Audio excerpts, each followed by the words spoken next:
Selamat pagi pemirsa, ruang digital yang semula menjadi sarana belajar dan berkreasi bagi anak-anak kini berubah menjadi arena yang menyimpan berbagai ancaman serius.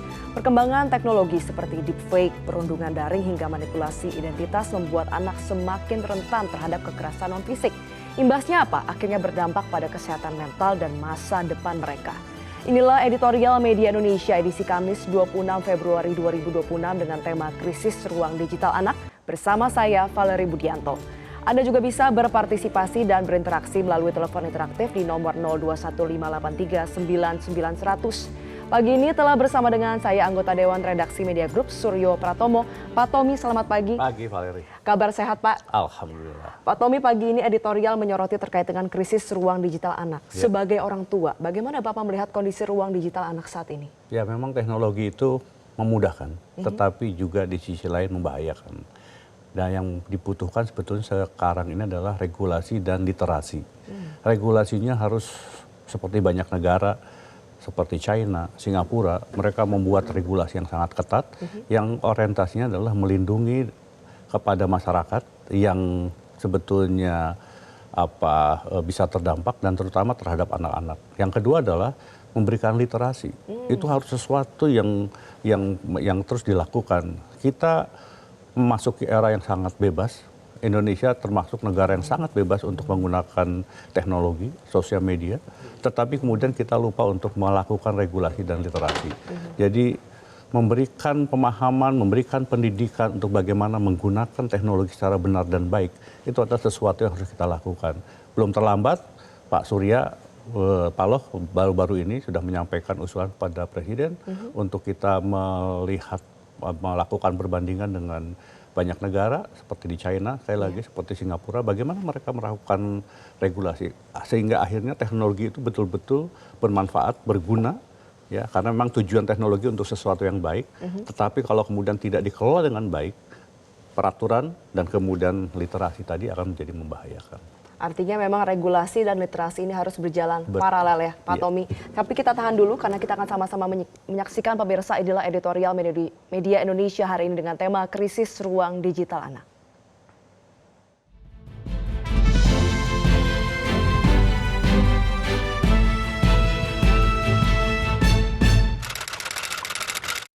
Krisis Ruang Digital Anak.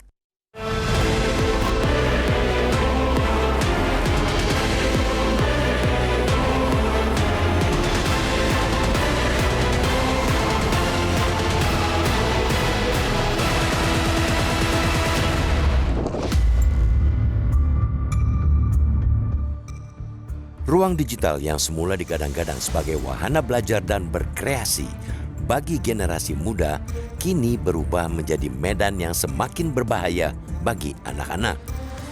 Internet yang tanpa batas telah membuka peluang baru bagi pendidikan dan komunikasi, tetapi juga melahirkan ancaman yang kian kompleks dan sulit dikendalikan. Laporan terbaru Badan Perserikatan Bangsa-Bangsa PBB UNICEF menunjukkan betapa seriusnya ancaman tersebut. Studi yang dilakukan bersama Jaringan Perlindungan Anak Internasional mengungkap sedikitnya 1,2 juta anak di 11 negara mengaku foto atau identitas mereka telah dimanipulasi menjadi materi seksual berbasis teknologi deepfake dalam 1 tahun terakhir. Fenomena yang disebut sebagai nudification itu memungkinkan pelaku mengubah foto biasa menjadi gambar seksual palsu yang tampak nyata. Materi seksual anak berbasis kecerdasan buatan tergolong kekerasan seksual terhadap anak sekalipun tidak selalu melibatkan kontak fisik. Undang-Undang Nomor 12 Tahun 2022 tentang Tindak Pidana Kekerasan Seksual TPKS juga sudah memuat definisi itu, meski belum tegas menyebut hasil kecerdasan buatan.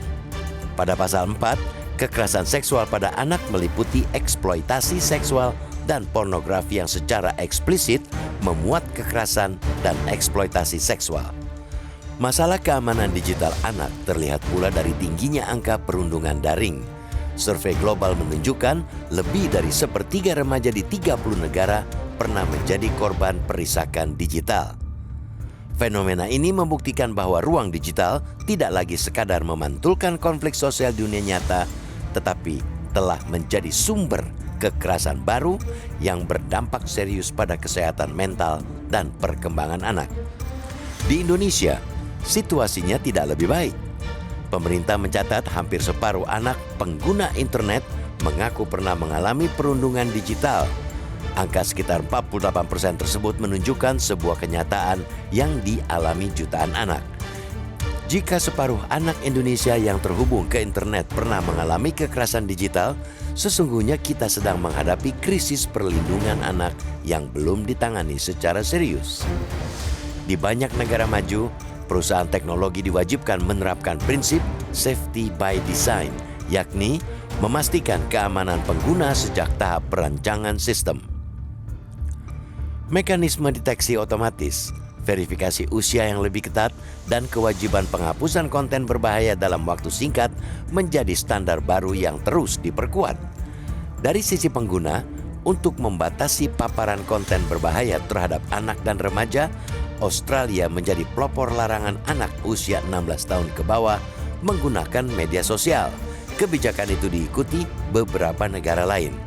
Sementara itu di Indonesia, sistem perlindungan anak mulai ditegakkan aturannya melalui peraturan pemerintah PP nomor 17 tahun 2025 tentang tata kelola penyelenggaraan sistem elektronik dalam perlindungan anak, sering disebut PP Tunas. Pemerintah mengatur akses internet secara berjenjang pada anak hingga remaja, termasuk pelibatan orang tua dalam mengawasi anak-anak mereka. Kita mengapresiasi kerangka perlindungan anak di ranah digital. Kendati begitu, masih banyak pekerjaan rumah harus diselesaikan. Efektivitas aturan itu dalam implementasi selalu menjadi tantangan besar. Anak-anak kita butuh benteng perlindungan sejak dari hulu.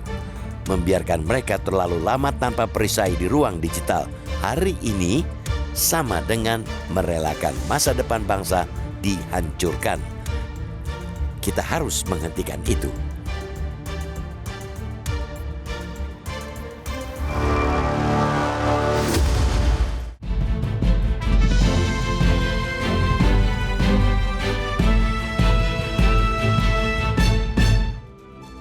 Kami akan segera kembali pemirsa, jangan kemana-mana, tetaplah bersama kami.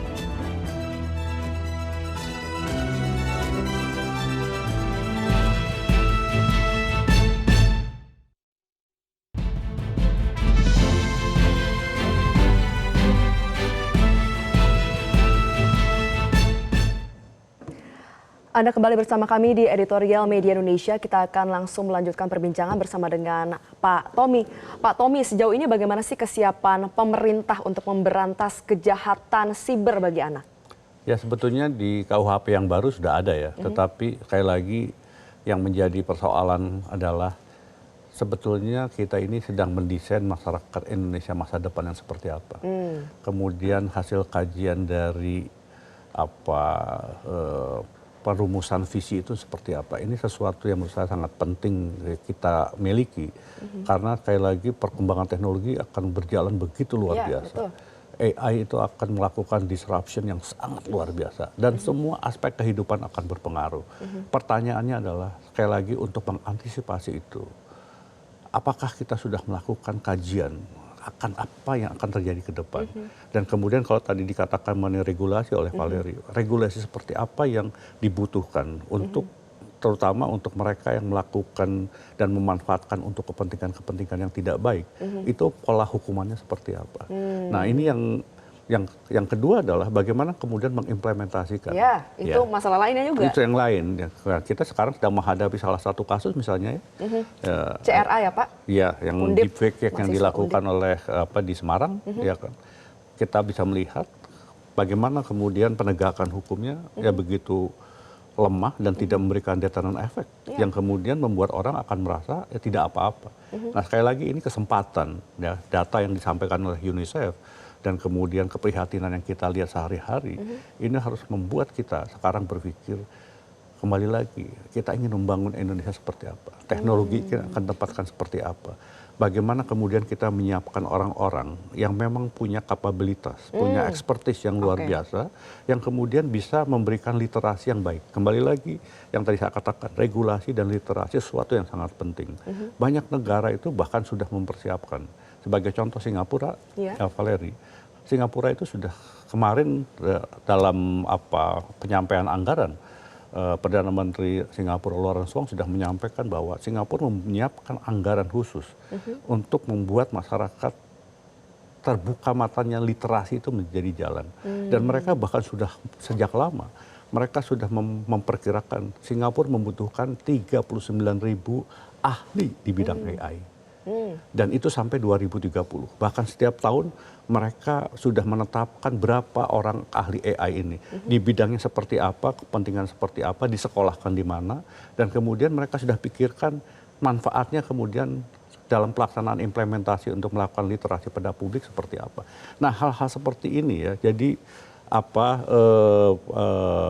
best practices yang ada di negara lain, yang salah satunya dilakukan oleh China misalnya. Karena kita dari timur, ya kan, orang timur itu kan sebetulnya orang lebih permisif, ya kan, kemudian lebih longgar. Sementara Barat itu kan sangat agresif kan. Nah, mereka harus memproteksi nilai-nilai yang ada di dalam kehidupan masyarakat. Nah, itu yang dilakukan oleh negara-negara termasuk Jepang, Korea, bahkan Australia. Kita bisa melihat, Valeri. Larangan di bawah 16 tahun ya Pak? Nggak boleh itu pakai dilakukan medsos. apa? Karena memang mereka khawatir anak-anak ini tidak tumbuh cara berpikirnya. Pendidikan itu menjadi sangat penting, Valeri. Karena sejak awal anak-anak itu harus diajarkan sesuatu yang konkret. Baru kemudian berpikir konseptual. Oke. Kita tidak bisa kemudian anak-anak itu masuk ke dalam imajinasi tanpa melihat sesuatu yang baik dan benar, ya kan, yang salah dan yang Mereka masih dalam masa pertumbuhan, mereka belum bisa menentukan dalam apa yang proses benar. itu. Nah, disitulah sebetulnya kita harus hadir. Nah, sekali lagi peran ini bukan ada hanya pada negara, pada kita juga sebagai masyarakat, termasuk orang tua. Bagaimana kita memproteksi anak-anak. Tetapi ujungnya sekali lagi pemerintah harus hadir untuk menentukan regulasinya. Bahkan kemudian literasi kepada masyarakatnya supaya kemudian betul-betul melek terhadap teknologi, melek terhadap sosial media, melek terhadap AI seperti apa. Ini adalah proses yang sekali lagi kita belum pernah bisa mendengar penjelasan lebih rinci bagaimana Indonesia mempersiapkan masa yang akan datang. Nah, ini PR kita sama-sama, Valeri. Jadi karena itu media Indonesia hari ini editorial mengangkat hal ini bukan hanya sekedar untuk tahu bahwa persoalan ini, tapi kita ingin mengajak, ayo kita duduk sama-sama, memikirkan, ingin membangun masyarakat Indonesia seperti apa. Baik. Berteknologi, pikiran modern, tetapi jangan melupakan nilai-nilai yang ada. Baik, Dan hal-hal negatif itu harus perlu kita. ada pemerintahan yang visioner ke depan ya Pak. Betul. Kita akan lanjutkan pembahasan karena kita tahu juga di Indonesia akan segera efektif berlaku PP Tunas kira-kira seperti apa. Tapi pemirsa tetaplah bersama kami di Editorial Media Indonesia.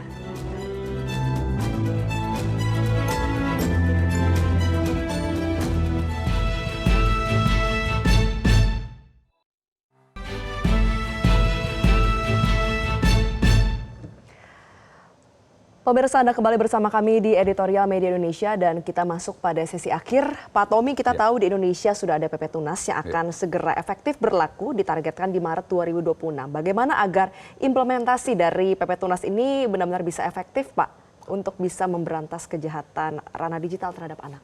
Tugas yang paling utama sekarang adalah bagaimana melakukan sosialisasi dan bisa dilakukan secara langsung maupun melalui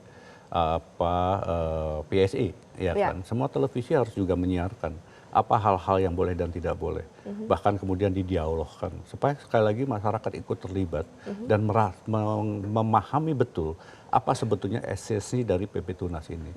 Ya, karena tujuan besarnya adalah kita ingin melindungi kehidupan warga Indonesia dan itu adalah perintah konstitusi. Ya, tugas negara itu adalah melindungi segenap kehidupan. Nah, segenap kehidupan sekarang ini termasuk di dunia maya yang memang sudah berkembang luar biasa dan pengaruhnya itu sangat masif dan kemudian tanpa batas karena merasuk kepada pemikiran. Nah, kalau kemudian cara masuknya itu kemudian tidak benar, itu akan membentuk manusia Indonesia yang kemudian tidak sesuai dengan apa yang kita inginkan. Karena itu sekali lagi bangsa itu harus didesain menjadi seperti apa, toolsnya apa dan bagaimana caranya, dan harus ada ketekunan untuk bisa melakukan itu, mendesain dan mengarahkan masyarakat Indonesia ini. Karena kalau tidak, kita akan sekedar bebas, tanpa ada aturan yang jelas, tanpa ada pemahaman yang benar, kemudian kita akan menjadi chaos. Dan kalau saya melihat sekarang kemajuan teknologi ini menimbulkan sesuatu yang lebih keotik di tengah masyarakat. Lihat aja perdebatan, lihat konten-konten yang ada, penggunaan bahasa-bahasa yang ada di masyarakat melalui sosial media seringkali kasar dan tidak menunjukkan, mencerminkan nilai keindonesiaan yang sesungguhnya. Apakah kita akan biarkan terus? Saatnya bagi kita sekarang tarik balik untuk kemudian bagaimana kita menatap ke depan. Penggunaan bahasa Indonesia yang baik yang benar di dalam sosial media itu menjadi sesuatu yang juga harus dilakukan. Bagaimana efek-efek negatif seperti judi online, ya kan, kemudian pornografi. Apakah kita hanya sekedar mengimbau? Harus ada regulasinya dan harus ada toolsnya untuk membuat itu tidak bisa tayang di dalam sosial media kita. Sekali lagi, terutama untuk anak-anak, masa depan kita ada di otak tangan anak-anak. Dan mereka yang harus kita lindungi. Intinya nasib bangsa ke depan sangat ditentukan bagaimana kita mampu untuk memberikan edukasi, literasi, dan juga regulasi ya Pak. Betul. Terutama dari ranah siber kepada anak-anak penerus bangsa masa depan. Terima kasih anggota Dewan Redaksi Media Group Suryo Pratomo sudah berbagi pandangannya. Pemirsa, anak-anak membutuhkan perlindungan nyata sejak dari hulu agar ruang digital tidak menjadi ancaman bagi tumbuh kembang mereka. Tanpa pengawasan dan sistem keamanan yang kuat, masa depan generasi muda terancam oleh kekerasan digital yang terus berkembang. Sudah saatnya kita memastikan ruang digital menjadi tempat yang aman dan bukan sebaliknya. Saya Valerie Budianto pamit undur diri. Terima kasih atas atensi Anda. Selamat pagi dan sampai jumpa.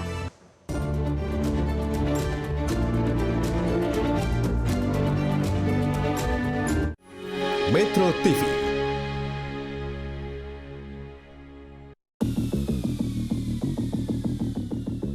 Ada yang mau ngasih saya 2T. Kalau keluarga saya nggak Jelajahi cara baru mendapatkan informasi. Download Metro TV Extend sekarang.